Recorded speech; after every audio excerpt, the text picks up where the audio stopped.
Hello guys, my name is Anna and I'm a Ukrainian. I have decided I will vlog daily from my country Ukraine since the start of this awful Russian invasion on the territory of my beautiful and independent country.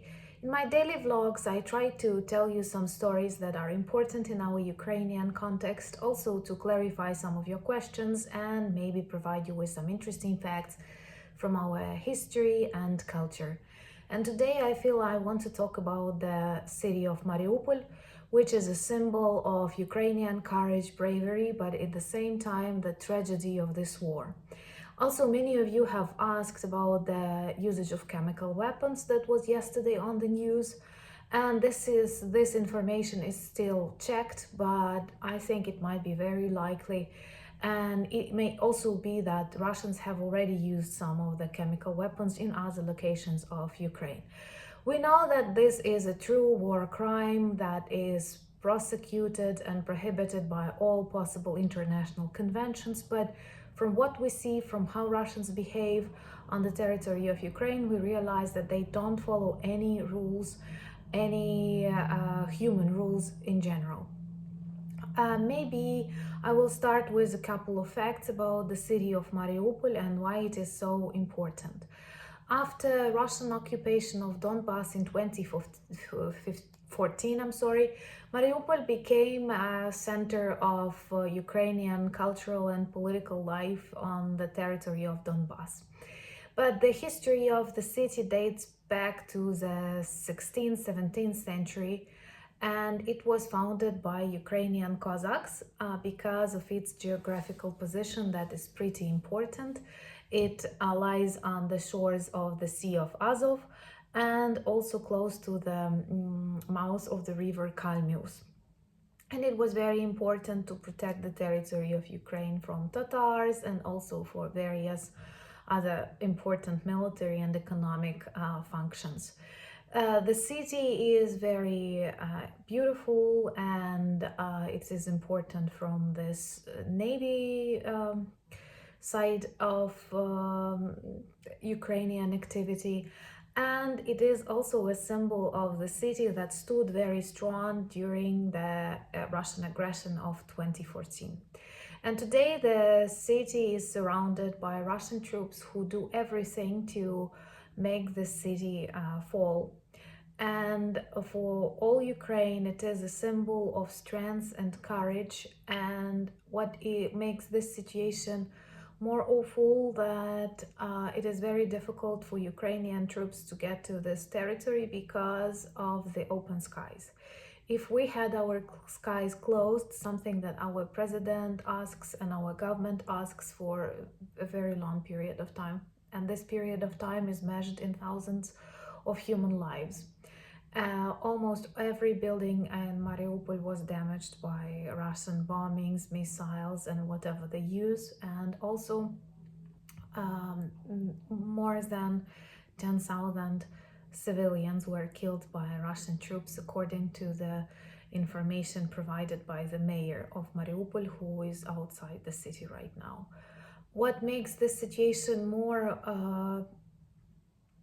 dramatic is that you can receive messages from time to time from people who still in Mariupol and from people who protect Mariupol from various soldiers, and this information is very difficult, and they are very heroic, and they don't have enough food, they don't have enough weapons, they drink technical water, but they keep the city Ukrainian. And we see Russian hatred and anger when they destroy everything they can just to take the city, just to destroy the city, because they cannot take the city.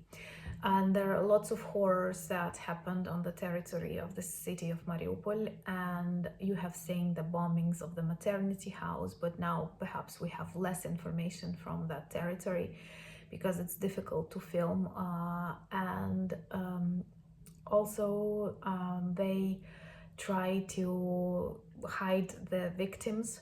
And after the things the world saw, after Bucha massacre, after Irpin, they realized that they need to hide the results of the special operation, and it's pretty difficult. And the most terrifying fact is, for me, at the beginning, I thought it was more like a fake, that they brought lots of mobile crematoriums to burn the bodies. And at the beginning of the war, when we were informed about such automobiles that are actually mobile crematoriums, we thought it was for Russian soldiers, but they simply leave Russian soldiers on the fields. They do not take them back. The majority of them are left on the fields of Ukraine. But these crematoriums are now used to hide the number of victims among the civilians in Mariupol. And this is something very similar to what Nazi regime did, and something that you cannot believe can be happening right now with all this world talking about values, with all these gadgets that help you to watch online. And yesterday I have read one message that was very impressive for me. Like, the world watches online what is going on in Mariupol, and it is even worse than the massacres in Bucha, Irpin, and other places. Yesterday, everywhere on the news, we have read the information about the usage of chemical weapons, and we all know it's forbidden and it's a war crime. And we also know that Russia has ignored all the rules so far. So I'm totally convinced they have already tried using it, but official results are not yet published. And in Ukraine, we have lots of messages on social media how to act when you are attacked chemically. And it's also weird because there are even poems for children, what to do when it's ammonium or ammiac, and what to do if it is phosphorus. And so yesterday they might have been phosphorus bombs, and then I had to Google. And it's weird what things you have to Google. Just 2 months ago, I was a totally normal person reading about history, cooking, and I don't know, makeup. And now I'm Googling about this chemical weapons, and why are they forbidden by all of these conventions? Well, because they cause very painful and long deaths and very serious damage to the body. And it goes without saying that Russia tried using that in other countries, in Syria, and I'm sure they will use it in Ukraine, just as their hatred and anger and their losses grow. And of course, if we had our skies closed, that would definitely make it easier for our Ukrainian armed forces to kick out Russian troops and to free Mariupol, which is a true symbol of courage and stoicism, and something that you can only read in the books. And the fact that you can watch this, soldiers recording videos, and they are from time to time published in our news, it's very heartbreaking, and at the same time it's very strong. And also in Mariupol, everything is destroyed, no infrastructure, no normal internet. Sometimes people can get very high on their buildings and catch signals to actually provide the information. And also a very famous museum of a famous Ukrainian Greek painter was destroyed there, Archip Kuinji. And Mariupol, by the way, is a very multicultural city that also has lots of Greeks, lots of Jewish people, lots of people of German origin. And once again, this diversity that is supported and loved in Ukraine is not supported in Russia and the way they see Ukraine. I have quoted it yesterday, I will repeat it today. Every Ukrainian who does not feel he's Russian or she's Russian is a Nazi for Putin's regime.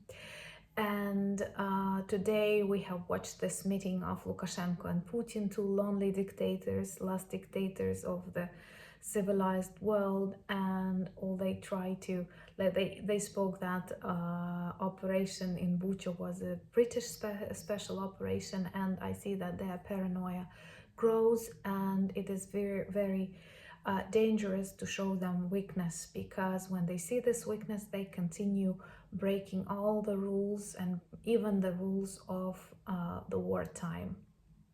And I'm very grateful for your questions, and if there are some things that need clarification, you can provide me with this request. I will try to cover these topics in my vlog. I'm very grateful for your subscriptions, and the most important thing is that you stand with Ukraine, you ask your governments to close the skies or to provide us with the necessary weapons. You do not forget about us.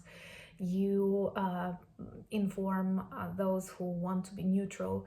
I believe this is not a time to be neutral, because when such crimes are committed daily on the territory of a totally peaceful, normal European country, the world must react. So thank you for watching. Slava Ukraini!